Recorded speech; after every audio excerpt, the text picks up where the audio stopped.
हमारे मन में गंदे विचार क्यों आते हैं? हम नहीं चाहते हैं, पर फिर भी हमारे मन में गंदे विचार आते रहते हैं। लेकिन क्यों? मन ही हमारा सबसे बड़ा दोस्त है और मन ही हमारा सबसे बड़ा शत्रु है। जब हम अपने मन के हिसाब से चलते हैं तो मन हमें भटका देता है, और जब हम मन को संतुलित कर लेते हैं तो हम अपनी जिंदगी में सब कुछ पा लेते हैं। हम हमारे मन में आने वाले गंदे विचारों को रोकने की कोशिश करते हैं, पर जितना हम रोकते हैं उतने ये विचार हमारे अंदर प्रवेश करते जाते हैं। आप जिस चीज से जितना दूर भागोगे उतना ही वह चीज आपके पास रहेगी। इसलिए उस चीज से भागो मत, उस पर संतुलन कायम करो। मित्रों, कामवासना को लेकर लोगों के मन में तरह तरह की भ्रांतियां रहती है। लोग इसे बुरी नजर से देखते हैं, लोग इसके बारे में जानना ही नहीं चाहते हैं, सिर्फ इस वासना में नदी की धारा के जैसे बहते चले जाते हैं और सिर्फ बहते चले जाते हैं। काम वासना तो जीवन का स्रोत है, उससे ही लड़ोगे तो आत्मघाती हो जाओगे। उससे लड़ो मत, उसे समझो, भागो मत, जागो। इस बारे में भगवान गौतम बुद्ध ने बहुत अच्छे तरीके से समझाया है, तो आइए इसे ठीक से समझते हैं। भगवान गौतम बुद्ध की सिर्फ एक छोटी सी कहानी से। एक बार एक नवयुवक गौतम बुद्ध के पास आकर कहता है कि हे तथागत, मेरे मन में इतनी अश्लील विचार क्यों आते हैं? क्यों मेरा मन इतनी अश्लीलता से घिरा हुआ है? मेरे मन में अक्सर काम वासना के विचार आते रहते हैं। मैं इसे दूर नहीं कर पा रहा हूँ और मैं इसके बारे में सोचकर अपना समय तथा ऊर्जा भी नष्ट कर देता हूँ, और इसी की वजह से मैं शांत नहीं रह पाता हूँ। मेरे मन में, मेरे दिमाग में हमेशा अशांति छाई रहती है। मैं हमेशा विपरीत लिंग के प्रति आकर्षण महसूस करता हूँ। उस युवक की ये बातें सुनकर बुद्ध मुस्कुराए और बोले, क्या तुम्हें मालूम है कि कामवासना क्या होती है? ये हमारे भीतर कैसे उत्पन्न होता है और हमारे ऊपर कैसे हावी होता है? क्या यह तुम्हें मालूम है? युवक ने कहा, मुझे यह तो नहीं पता कि काम वासना होती क्या है, लेकिन ये जो कुछ भी है बहुत बुरी है। बुद्ध ने कहा, प्राकृतिक रूप से जो भी हमारे भीतर है उसके कुछ ना कुछ जरूरतें हैं, कुछ ना कुछ कारण हैं। वासना तो एक प्रकार की भावना है, एक प्रकार के विचार है जो हमारे मन में उठती है और जो हमें किसी ना किसी चीज की कमी का एहसास दिलाती है। फिर हम उस कमी को पूरा करने के लिए उस चीज की तरफ आकर्षित होना शुरू कर देते हैं। पहले आप इसे ठीक से समझो। जैसे किसी के पास धन की कमी है तो उसके अंदर धन की वासना उत्पन्न होती है। तो वासना कुछ और नहीं है बल्कि यह एक प्रकार की कमी है, एक प्रकार का जरूरत है जो हमें एहसास करवाती है, और जब यह वासना शारीरिक हो तो हम इसे कामवासना कह देते हैं। बुद्ध की ये बातें सुनकर युवक ने कहा, हे बुद्ध, मुझे तो ये समझ में आ गया है कि काम वासना का मतलब क्या है, लेकिन मेरे मन में यह प्रश्न अभी भी उठ रहे हैं कि ये जो वासना है ये हमारे भीतर उत्पन्न कहाँ से होती है? बुद्ध ने कहा, ये कहीं से आती नहीं है बल्कि यह प्राकृतिक रूप से हमारे भीतर मौजूद होती है, और इसका होना भी आवश्यक है क्योंकि यही मानव जाति का विस्तार का आधार भी है। अगर वासना नहीं होती तो हम सभी लोग इस दुनिया में कैसे आते? युवक ने कहा, हे बुद्ध, जब काम वासना हमारे अंदर प्राकृतिक रूप से होती है तो फिर इस दुनिया के लोग काम वासना को गलत क्यों बोलते हैं? बुद्ध बोले, यह एक बहुत बड़ी समस्या है कि लोगों ने काम वासना को गलत नजरिए से देखना शुरू कर दिया है। लोगों ने इसे दबाने की कोशिश करना शुरू कर दिया है। काम वासना का होना गलत नहीं है बल्कि काम वासना का बेलगाम होना गलत है। लोग अक्सर यही गलती करते हैं कि केवल उसी के बारे में सोचते हैं और उसी वक्त यही वासना उसके ऊपर हावी हो जाती है। उसी के बारे में हमेशा सोचते रहना, उसी के लिए जीना, केवल उसी को अपना जीवन का लक्ष्य मान लेना, ये गलत है। उसके बाद बुद्ध ने उस युवक से फिर पूछा, तुम्हें क्या लगता है कि क्या जानवरों में भी कामवासना होती है? लड़के ने कहा, बुद्ध, होती तो है, क्योंकि जानवरों को भी तो अपनी पीढ़ी आगे बढ़ानी है। बुद्ध ने फिर कहा, हम जानवरों की काम वासना को गलत क्यों नहीं कहते हैं? युवक ने कहा, पता नहीं है बुद्ध, आप ही बताए। फिर बुद्ध बोले, क्योंकि जानवर अपनी काम वासना का उपयोग सिर्फ संतान उत्पन्न करने के लिए ही करते हैं, उससे खुशी प्राप्त करने के लिए नहीं, और ना ही सुख पाने के इरादे से करते हैं, क्योंकि जानवरों को प्रकृति ने इतना सोचने समझने की शक्ति दी ही नहीं है कि वह अपने काम वासना को अपने क्षणिक सुख का एक आधार बना सके, जबकि हम इंसान अपने सोचने समझने की क्षमता का दुरुपयोग करके प्रकृति में पाए जाने वाली हर चीज से अपने सुख और आनंद प्राप्त करने की कोशिश करते हैं। हम इंसानों ने काम वासना के साथ भी यही किया है। लोगों ने काम वासना को अपने जीवन का आधार बना लिया है। वे हमेशा उसके बारे में सोचते रहते हैं और वे उसे अपने आनंद और खुशी का आधार बना लिया है। जिस भावना को प्रकृति ने मानव जाति का अस्तित्व बनाए रखने के लिए हमारे अंदर डाला है, उसे हमने जीवन का सर्वोपरि लक्ष्य बना रखा है, और इंसान के काम वासना का बेलगाम होना ही उनके दुखों का कारण बनता है, उनके दुखों का अस्तित्व बनता है। वासना जितनी तीव्र होती जाती है, दुख उतना ही बढ़ता जाता है। युवक ने कहा, यह काम वासना हमारे ऊपर हावी होती क्यों है?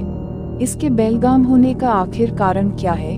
क्यों हम इसे नियंत्रित नहीं कर पाते हैं? युवक की ये बातें सुनकर बुद्ध ने कहा कि काम वासना का बेलगाम होने का मुख्य 4 कारण हैं। इन 4 कारणों में पहला कारण ये है कि जीवन में किसी बड़े उद्देश्य का ना होना, किसी बड़े लक्ष्य का ना होना।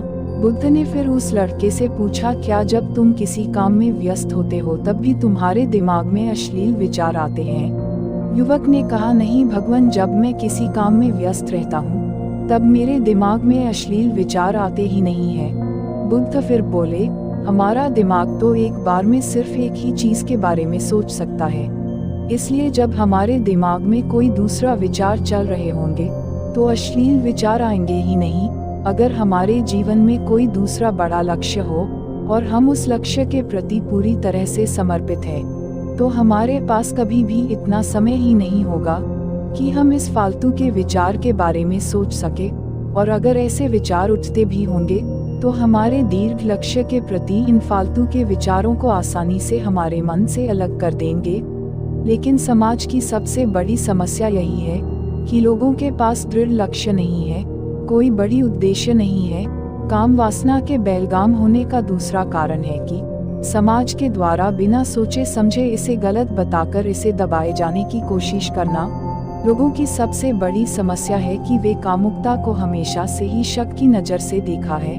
हमने अपनी प्रजनन अंगों को शरीर के बाकी अंगों की तरह स्वीकार ही नहीं किया है, जबकि हमारे प्रजनन अंग भी हमारे शरीर का हिस्सा ही है, और यह मात्र एक हिस्सा है, इससे अधिक कुछ भी नहीं है।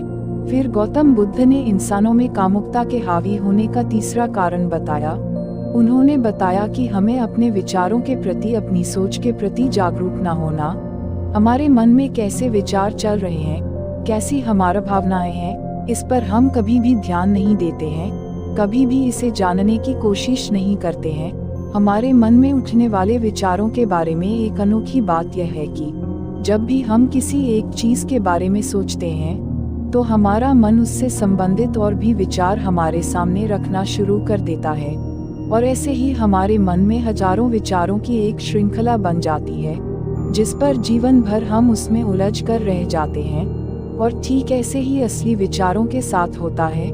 हम जब एक बार किसी को देखकर अपने मन में एक अश्लील विचार उत्पन्न कर देते हैं, फिर हमारा मन अपने आप इन विचारों की एक श्रृंखला बना देती है, जिसके बारे में सोचकर हम अपना कीमती समय और अपनी ऊर्जा को नष्ट कर देते हैं। इसलिए हमें अपनी जागरूकता के साथ अपने विवेक का उपयोग करके अपने भीतर उठने वाले विचारों पर ध्यान देना बहुत जरूरी है। फिर बुद्ध ने कहा, अश्लील विचार आने का चौथा कारण यह है कि बुरी सोच और अश्लील विचार वाले लोगों की संगति में रहना। आपने अक्सर ये सब देखा होगा कि हर वक्त काम वासना हमारे भीतर नहीं होती, लेकिन अश्लील लोगों की संगति में रहने की वजह से, उस तरह की बातें करने की वजह से काम वासना हमारे अंदर हावी हो जाती है। इसलिए बुरे विचारों वाले लोगों से हमेशा जितना हो सके दूरी बनाकर रहना चाहिए। बुद्ध की ये बातों को सुनकर युवक ने कहा, हे बुद्ध, यह तो समझ में आ गया है कि काम वासना हमारे ऊपर हावी कैसे होती है, लेकिन यह हावी ना हो इसे कैसे रोका जाए, थोड़ा इसे विस्तार से बताए।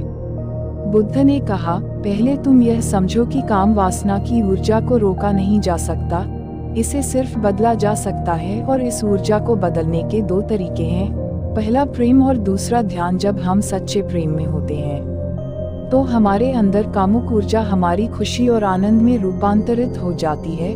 लेकिन अधिकतर लोग शारीरिक आकर्षण को ही प्रेम समझते हैं, उसे खुशी समझते हैं, उससे ही आनंद लेते हैं, जो कि ऊर्जा की खपत करता है, उसका रूपांतरण नहीं। काम वासना की ऊर्जा को शरीर के अंदर परिवर्तित करने का एक ही सफल उपाय है, और वो है ध्यान।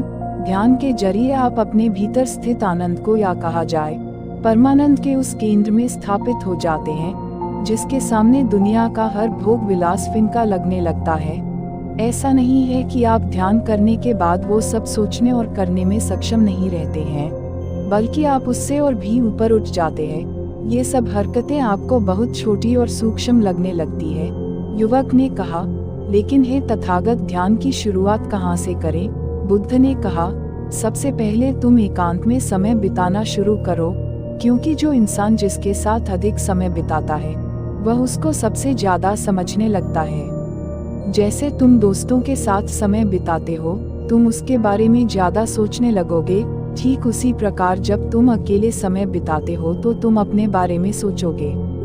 तुम क्या हो, तुम कौन हो, तुम कहाँ से आए हो, तुम यह सब जानने लग जाओगे। तुम इस चीज के बारे में सोचने लगोगे, और तुम जब खुद को जानना शुरू कर दोगे तो ये सारे भौतिक सुख तुम्हें छोटे लगने लगेंगे।